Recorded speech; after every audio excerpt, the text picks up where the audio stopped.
प्यारे बच्चों, कैसे हैं आप सब? आशा करती हूँ आप सब अच्छे होंगे, स्वस्थ होंगे। स्वागत है आपका इस कक्षा में। आइए आज हम पढ़ते हैं हिंदी व्याकरण का और 4 वाक्य।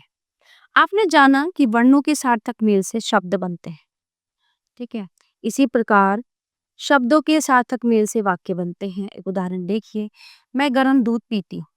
इस वाक्य का अर्थ स्पष्ट है, पर यदि हम शब्दों को आगे पीछे रख दें तो हूँ गर्म दूध पीती मैं। अब शब्दों के इस मेल से अर्थ स्पष्ट नहीं हो रहा है, अतः इसे वाक्य नहीं कहा जा सकता। शब्दों का वो सार्थक मेल वाक्य कहलाता है जिसका एक निश्चित अर्थ होता है। ठीक है। शब्द जब वाक्य में प्रयोग किए जाते हैं तो वे पद कहलाते हैं और एक वाक्य में अनेक पद होते हैं।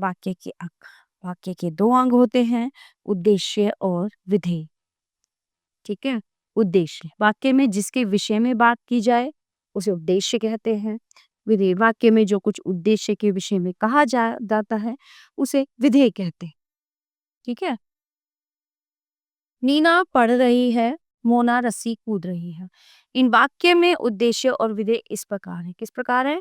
नीना है उद्देश्य और पढ़ रही है विधेय है। मोना है उद्देश्य, रस्सी कूद रही है विधेय। वाक्य के प्रकार अर्थ के आधार पर वाक्य निम्नलिखित प्रकार के होते हैं। साधारण वाक्य जिन वाक्यों में सामान्य रूप से कार्य का होना पाया जाता है वे साधारण वाक्य कहलाते हैं। जैसे नितिन खाता है, पिताजी आते हैं।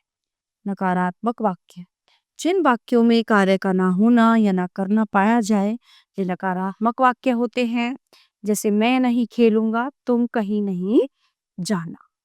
प्रश्नवाचक वाक्य प्रश्न पूछने के लिए कहे वाक्य प्रश्नवाचक वाक्य कहलाते हैं।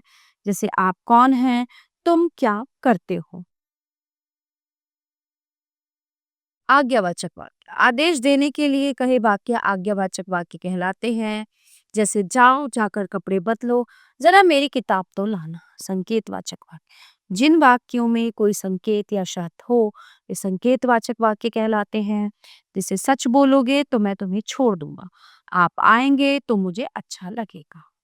संदेहवाचक वाक्य जिन वाक्यों से कुछ अनुमान या संदेह की सूचना मिलती है उन्हें संदेहवाचक वाक्य कहते हैं। जैसे शायद आज धूप निकले, वह शायद सो रही होगी। इच्छावाचक वाक्य जिन वाक्यों में इच्छा या आशीर्वाद व्यक्त किया जाता है वे इच्छावाचक वाक्य कहलाते हैं। जैसे काश मैं भी वहां जा पाता, भगवान तुम्हें दीर्घायु करे। विस्मयादिबोधक वाक्य आश्चर्य, हर्ष, घृणा आदि भावों को प्रकट करने वाले वाक्य विस्मयादिबोधक वाक्य कहलाते हैं। जैसे हे भगवान मेरी रक्षा करो, हाय वो बेचारा तो लुट गया। तो प्यारे बच्चों ये पाठ यहीं पे समाप्त होता है। आशा करती हूँ आपको अच्छे से समझ आया होगा। मिलते हैं अगली कक्षा में। धन्यवाद।